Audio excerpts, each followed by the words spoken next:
Concept লাৰ্ণিংলৈ সকলোকে স্বাগতম জনাই আজিৰ ভিডিঅ'টোত আৰম্ভ কৰিবলৈ ওলাইছোঁ MA ছেকেণ্ড ছেমিষ্টাৰ অসমীয়া বিভাগৰ প্ৰথম কাকত অসমীয়া সাহিত্যৰ বুৰঞ্জীৰ প্ৰথম আৰু দ্বিতীয় অধ্যায় অৰুণোদয় যুগৰ অসমীয়া সাহিত্য 1 আৰু 2 আমি কেনেকৈ প্ৰত্যেকটো দীঘলীয়া পাঠ এটা সংক্ষিপ্ত ৰূপত নোটছ বনাব পাৰোঁ আৰু তাক আমি কেনেকৈ অতি সহজে মনত ৰাখিব পাৰোঁ আনকি কেনেকৈ পৰীক্ষাৰ আগমুহূৰ্তত গোটেই অধ্যায়সমূহ দিনত 2 বা 3 বাৰকৈ ৰিভাইজ দিব পাৰোঁ সেই সম্পৰ্কে আলোচনা কৰা হ'ব ভিডিঅ'টো সম্পূৰ্ণকৈ চাব পলম নকৰি মূল আলোচনালৈ আগবাঢ়িছোঁ আজিৰ আলোচ্য বিষয় অৰুণোদয় যুগৰ অসমীয়া সাহিত্য 1 আৰু 2 এছেলামত 7 নম্বৰ পেজৰ পৰা আৰম্ভ কৰি 79 পেজলৈকে দিয়া আছে পাঠটো সম্পূৰ্ণকৈ পঢ়িব আৰু তাৰে মূল কথাখিনি সংক্ষিপ্ত ৰূপত এইদৰে লিখিব পাৰোঁ অৰুণোদয় যুগৰ ঐতিহাসিক পটভূমি ইয়াতে উল্লেখ কৰিব 1 নম্বৰ 1826 চনত ইয়াণ্ডাবু সন্ধি আৰু ব্ৰিটিছৰ প্ৰৱেশ এই কথাখিনি সংক্ষিপ্ত ৰূপত লিখা আছে এই কথাখিনি বহলাই বাক্য আকাৰে যেতিয়া লিখিব এনেকৈ লিখিব পাৰে যে 1826 চনত ইয়াণ্ডাবু সন্ধি হৈছিল ব্ৰিটিছ চৰকাৰৰ লগত আৰু তেতিয়াৰে পৰাই ব্ৰিটিছ চৰকাৰে অসমলৈ প্ৰৱেশ কৰিছিল বা প্ৰৱেশ ঘটিছিল ঠিক তেনেকৈ 2 নম্বৰত এই কথাখিনি লিখিব 1759 চনৰ পৰা 1806 চনলৈকে আহোমৰ শোষণ আৰু মোৱামৰীয়া বিদ্ৰোহ উল্লেখ কৰা এই সময়খিনিৰ মাজত আহোম ৰজাসকলৰ শোষণ চলিছিল আৰু তাৰ ফলস্বৰূপে মোৱামৰীয়া বিদ্ৰোহৰ সূচনা হৈছিল এই কথাখিনি উল্লেখ কৰিব পাৰে 3 নম্বৰত উল্লেখ কৰিব 1817 চনৰ পৰা 26 চনলৈ 3 বাৰ মানৰ আক্ৰমণ হৈছিল অসমত আহোম ৰজা গৌৰীনাথ সিংহই ইয়াৰ পৰা ৰক্ষা পাবলৈ 1826 চনৰ 24 ফেব্ৰুৱাৰীত ইয়াণ্ডাবু সন্ধি কৰিছিল 4 নম্বৰত উল্লেখ কৰিব ব্ৰিটিছ গভৰ্ণৰ ডেভিড স্কটৰ নেতৃত্বত ইষ্ট ইণ্ডিয়াই প্ৰশাসনিক কাম আৰম্ভ কৰিছিল 5 নম্বৰ অসমীয়া মধ্যবিত্ত শ্ৰেণীৰ জন্ম হৈছিল 6 নম্বৰ জেমছ ৰে নামৰ মিছনাৰীক 1829 চনত ধৰ্ম প্ৰচাৰ কৰিবলৈ অসমলৈ পঠিয়াই দিয়া হৈছিল 7 নম্বৰ 1836ত ৰেভাৰেণ্ড নাথন ব্ৰাউন অতিকাত্তাৰ সপৰিয়ালে শদিয়াত অৰ্থাৎ তেওঁলোকে শদিয়ালৈ আহিছিল 8 নম্বৰত উল্লেখ কৰিব অসমীয়া সংবাদপত্ৰ অৰুণোদয় মিছনাৰীসকলৰ প্ৰচেষ্টাত 1846 চনত শিৱসাগৰ মিছনাৰী প্ৰেছৰ পৰা প্ৰকাশ কৰা হৈছিল 9 নম্বৰত আনন্দৰাম হেমচন্দ্ৰ গুণাভিৰামে 1873ত পৰাহালীত কাছাৰীত অসমীয়া ভাষাৰ পুনৰ প্ৰতিষ্ঠা কৰিছিল 10 নম্বৰত উল্লেখ কৰিব অৰুণোদয় ভেটিতে আসাম বিলাসিনী 1871 চনত আসাম নিউজ 1882 চন আসাম বন্ধু 1885 আৰু মৌ 1886 চনত প্ৰকাশ কৰা হৈছিল এই কথাখিনি অৰুণোদয় যুগৰ ঐতিহাসিক পটভূমিত উল্লেখ কৰিলে নিশ্চয় সম্পূৰ্ণ নম্বৰ পাব এতিয়া আহিছোঁ অৰুণোদয় যুগৰ অসমীয়া সাহিত্য যে অৰুণোদয় যুগত অসমীয়া সাহিত্য কেনেকুৱা ধৰণৰ আছিল সেই সম্পৰ্কে 1826 চনৰ পৰা 1898 চনলৈ লিখা অসমীয়া সাহিত্যৰাজি হৈছে অৰুণোদয় যুগৰ অসমীয়া সাহিত্য ইয়াক 3টা ভাগত ভাগ কৰিব পাৰি অৰ্থাৎ ইয়াত 3টা ভাগ সেই ভাগ 3টা হৈছে 1 নম্বৰত প্ৰাক অৰুণোদয় স্তৰ 1826 চনৰ পৰা 46 চনলৈ ইয়াতে উল্লেখ কৰিব ধৰ্মপুস্তক আত্মাৰাম শৰ্মাৰ বাইবেলৰ অসমীয়া অঙাৰ পুথি 1813 চনত প্ৰকাশ পায় 6 নম্বৰত উল্লেখ কৰিব ৰবিনছনৰ ইংৰাজী ভাষাত লিখা অসমীয়া ব্যাকৰণ পুথি 1839 চনত প্ৰকাশ পায় 9 নম্বৰত উল্লেখ কৰিব বিশ্বেশ্বৰ বৈদ্যাধিপতিৰ বেলিমাৰ 1833 চনত অৰ্থাৎ 33 চনত প্ৰকাশ কৰা হয় 10 নম্বৰত কাশীনাথ তামুলী ফুকনৰ অসম বুৰঞ্জী 1844 চনত প্ৰকাশ কৰা হয় এইখিনি আছিল প্ৰাক অৰুণোদয় স্তৰৰ সাহিত্য অৰুণোদয় যুগৰ অসমীয়া সাহিত্যৰ দ্বিতীয় ভাগটো হৈছে অৰুণোদয়, অসমীয়া ভাষা পুনঃপ্ৰতিষ্ঠাৰ স্তৰ 1846 চনৰ পৰা 73 চনলৈ। ক নম্বৰত উল্লেখ কৰিব 1846 চনত শিৱসাগৰৰ পৰা অৰুণোদয় প্ৰকাশ পায়। খ নম্বৰত উল্লেখ কৰিব অলিভাৰ উটিকাট্টৰে কাকত প্ৰকাশ আৰু মুদ্ৰণ কৰে। গ নম্বৰত উল্লেখ কৰিব নাথান ব্ৰাউন সম্পাদক হিচাপে প্ৰকাশ 1850 চনত। ঘ নম্বৰত উল্লেখ কৰিব আলোচনী আৰু কাকত দুয়োটা কাম কৰে, অৰ্থাৎ এই অৰুণোদয় আলোচনী হিচাপে আৰু কাকত হিচাপে দুয়োটা কাম কৰিছিল। ঙ নম্বৰত উল্লেখ কৰিব কাকতৰ বৰঙণি 1 টকা 16 পৰা 24 পৃষ্ঠাৰ, অৰ্থাৎ এই কাকতখন 16 পৰা 24 পৃষ্ঠাৰ আছিল।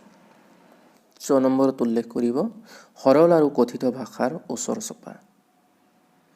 ইয়াতে আমি বাৰে বাৰে অৰুণোদয় শব্দটো উল্লেখ নকৰি পেলাই এনেকৈ সংক্ষিপ্ত ৰূপত লিখিব পাৰোঁ।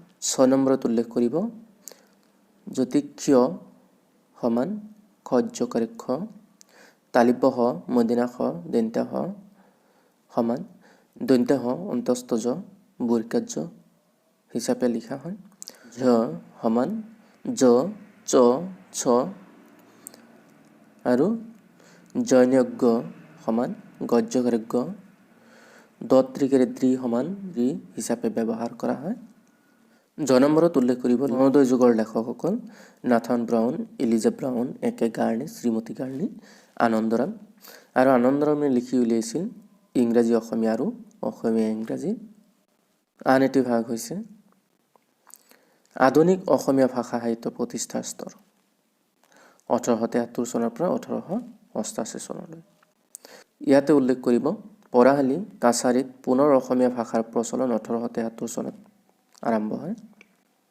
খ নম্বৰত উল্লেখ কৰিব অসমীয়া সাহিত্যিকসকল হেমচন্দ্ৰ বৰুৱা, হেমকোষ কানিয়াকাৰ্তন আদি পাঠ এইবিলাক ৰচনা কৰিছিল। গুণাভিৰাম বৰুৱা ৰচনা কৰিছিল ৰামনৱমী, বিধৱাৰ ৰহস্য, ভোলানাথ দা সীতাহৰণ কাব্য আৰু কবিতামালা। তেখেতসকলৰ লিখনি বহুত আছে, তথাপি এইখিনি হৈছে উল্লেখযোগ্য। এতিয়া মিছনাৰীসকলৰ অৱদান, যে অৰুণোদয় যুগৰ মিছনাৰীসকলৰ অৱদান কেনেকুৱা ধৰণৰ আছিল সেই সম্পৰ্কে লিখিব। 1 নম্বৰত পঢ়াশালী আৰু আদালতত অসমীয়া ভাষাৰ পুনৰ প্ৰতিষ্ঠা, অসমীয়া ভাষাৰ ব্যাকৰণ, অভিধান, পাঠ্যপুথি ৰচনা। 3 নম্বৰত উল্লেখ কৰিব পুৰণি জ্ঞান বিজ্ঞান তথা বুৰঞ্জী পুথি সংগ্ৰহ কৰি ছপা। 4 নম্বৰত পঢ়াশালী স্থাপনৰ ক্ষেত্ৰত মিছনাৰীসকলৰ অৱদান আছে। 5 নম্বৰত উল্লেখ কৰিব অসমীয়া কিতাপ ছপা। 6 নম্বৰত উল্লেখ কৰিব সাহিত্য ৰচনাত অনুপ্ৰেৰণা। এই কথাখিনি উল্লেখ কৰিলে নিশ্চয় ভাল নম্বৰ পাবলৈ সক্ষম হ'ব। অৰুণোদয়ৰ অৱদান কি আছিল সেই সম্পৰ্কে লিখিব। পঢ়াশালী আৰু আদালতত অসমীয়া ভাষাৰ পুনৰ প্ৰতিষ্ঠা হয়, সাংবাদিকতাৰ দিশ মুকলি হয়। 3 নম্বৰত উল্লেখ কৰিব অসমীয়া পুৰণি পুথিৰ উদ্ধাৰ আৰু প্ৰকাশ, সংবাদপত্ৰ আলোচনীৰ জন্ম। 5 নম্বৰত উল্লেখ কৰিব সাহিত্যলৈ মনোনিৱেশৰ সুবিধা। 6 নম্বৰত উল্লেখ কৰিব সাহিত্যৰ নতুনত্ব। অৰুণোদয় কাকত আৰু আলোচনীয়ে এইকেইটা উল্লেখ কৰা অৱদান আগবঢ়ায়। মিছনাৰীসকলৰ নতুন গদ্য ৰীতি ইয়াতে উল্লেখ কৰিব উচ্চাৰণ অনুযায়ী ভাষাৰ ব্যৱহাৰ, তালিব্য হ মধ্যনাশ দন্ত্যাহৰ ঠাইত কেৱল দন্ত্যাহৰ ব্যৱহাৰ কৰিছিল। আ দীৰ্ঘ উ সমান হ্ৰস্ব ই হ্ৰস্ব উ এইকেইটা ব্যৱহাৰ কৰিছিলে।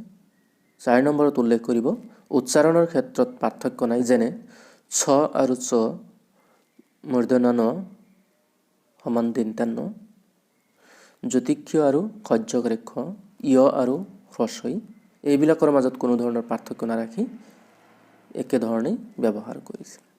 5 নম্বৰত উল্লেখ কৰিব অ সমান এ, ৰি সমান ৰি,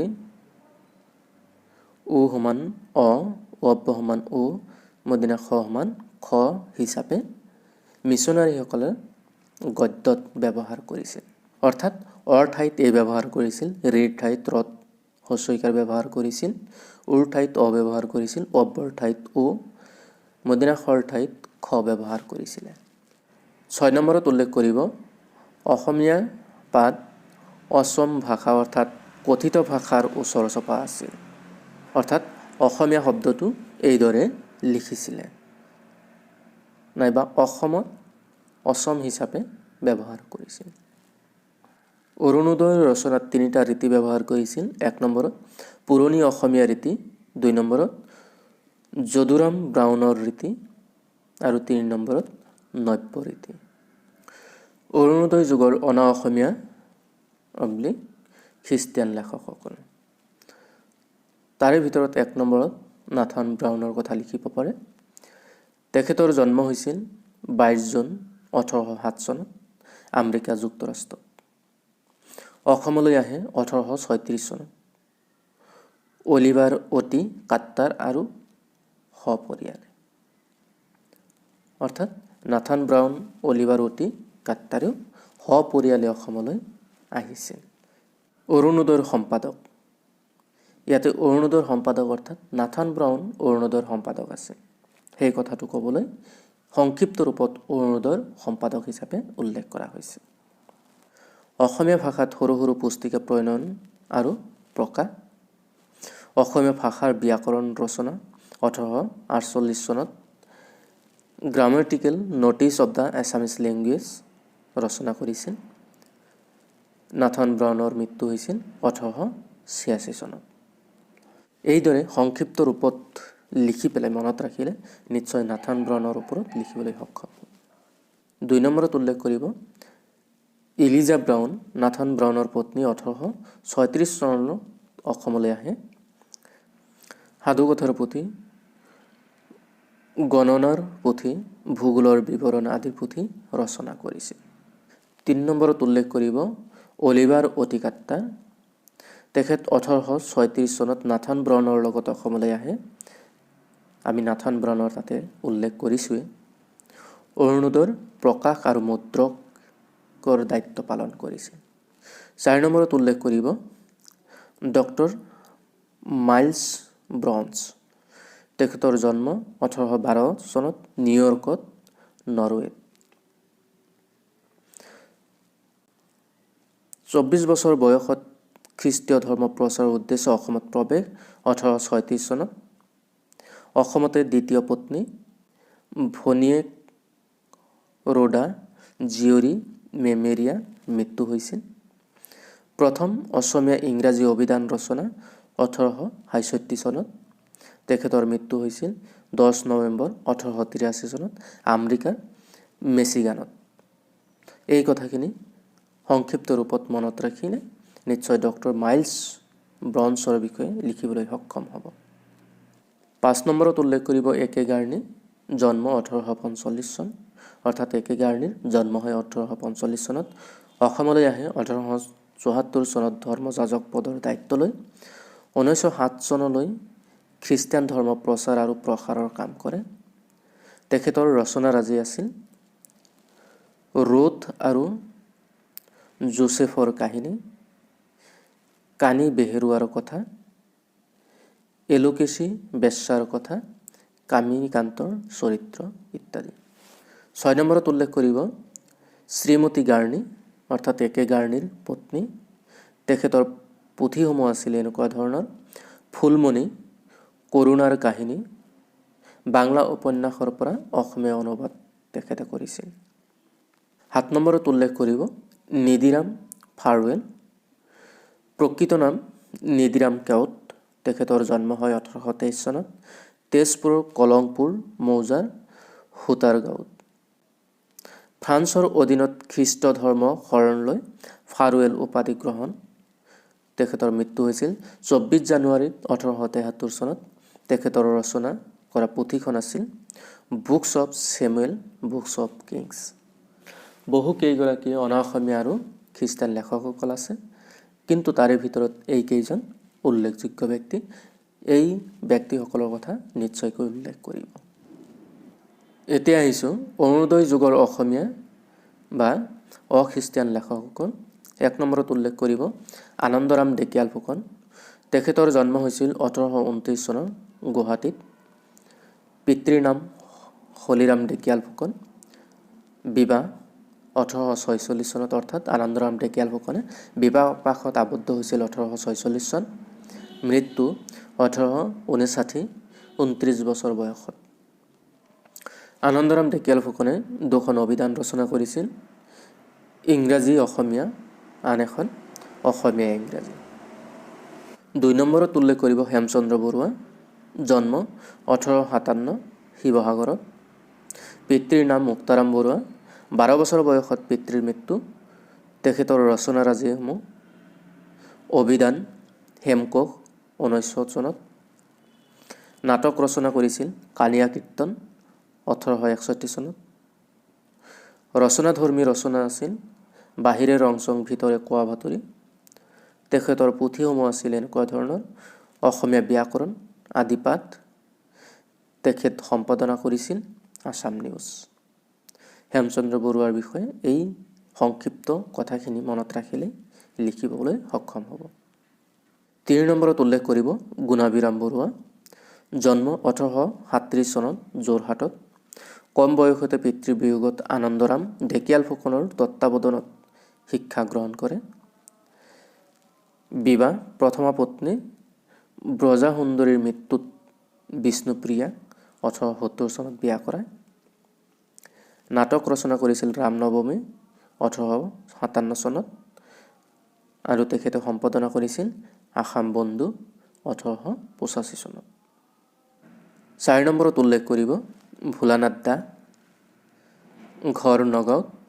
পিতৃ বাপিৰাম দাস। তেখেতৰ মৃত্যু হৈছিল 1929 চনত গুৱাহাটীত। তেখেতৰ কবিতা পুথি কবিতামালা, চিন্তা তৰংগিনী আৰু কাব্য হৈছে সীতাহৰণ। 5 নম্বৰত উল্লেখ কৰিব ৰমাকান্ত চৌধুৰী। তেখেতৰ জন্ম হৈছিল 1846 চনত আৰু মৃত্যু হৈছিল 1889 চনত। তেখেতৰ কাব্য আছিল অভিমন্যুবধ আৰু নাটক আছিল সীতাহৰণ, ৰাৱণবধ। 6 নম্বৰত উল্লেখ কৰিব কমলাকান্ত ভট্টাচাৰ্য। তেখেতৰ জন্ম হৈছিল 1854 চনত আৰু মৃত্যু হৈছিল 1936 চনত। তেখেতৰ কবিতা পুথি আছিল চিন্তানল, আগছোৱা 1890 চনত প্ৰকাশ, আৰু শেষছোৱা 1892 চনত। চিন্তাৰ তৰংগ 1933 চনত প্ৰকাশ হৈছিল। 7 নম্বৰত উল্লেখ কৰিব ৰত্নেশ্বৰ মহন্ত। 1864 চনত জন্ম হৈছিল আৰু মৃত্যু হৈছিল 1993 চনত। তেখেতৰ কবিতা পুথি আছিল কবিতা হাৰ আৰু নাটক আছিল দ্ৰুপদী হৰণ, হৰিশ্চন্দ্ৰ, দ্ৰুপদীৰ বেণীবন্ধন। 8 নম্বৰত উল্লেখ কৰিব লম্বোদৰ বৰা। লম্বোদৰ বৰাৰ জন্ম হয় 1860 চনত আৰু মৃত্যু হৈছিল 1892 চনত।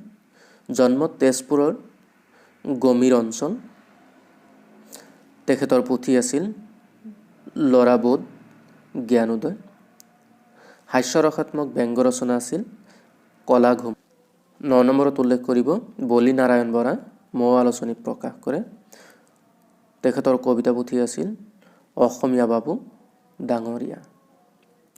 10 নম্বৰত উল্লেখ কৰিব পদ্মাৱতী দেৱী ফুকননী। তেখেতৰ জন্ম হৈছিল 1853 চনত আৰু মৃত্যু হৈছিল 1929 চনত। তেখেতৰ উপন্যাস হৈছে সুধৰ্মা। তেখেতৰ শিশু পুথি হৈছে শীত সাধিকা।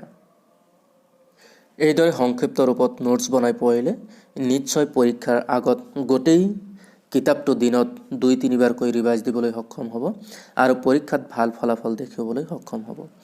ভিডিঅ'টো কেনে পালে নিশ্চয় কমেণ্ট কৰি জনাব। এই সংক্ষিপ্ত ৰূপত নোটছ যদি আপোনাৰ পচন্দ হয় বা ভাল লাগে, তেতিয়াহ'লে এই নোটছৰ PDF বা গোটেই পাঠটোৰ PDF ডাউনলোড কৰি ল'ব পাৰিব। ডেছক্ৰিপশ্যনত 2টা লিংক দিয়া আছে। এটা লিংক কেৱল এইটো অধ্যায়ৰ ডাউনলোড কৰিব পাৰিব, আনটো লিংকত সম্পূৰ্ণ প্ৰথম কাকত ডাউনলোড কৰিব পাৰিব। যদি আপোনালোকৰ উপকাৰত আহে তেতিয়াহ'লে আপোনালোকৰ সহপাঠীৰ লগত শ্বেয়াৰ কৰিব, লাইক কৰিব আৰু চেনেলটো ছাবস্ক্ৰাইব কৰিব। MA এছামিছ আৰু MA এডুকেশ্যনৰ প্ৰতিটো কাকতৰ প্ৰতিটো অধ্যায় এনেকৈ সংক্ষিপ্ত ৰূপত নোটছসমূহ আলোচনা কৰা হ'ব। পিছৰ খণ্ডসমূহ চাবলৈ নাপাহৰিব। আজিলৈ সামৰিছোঁ। ধন্যবাদ।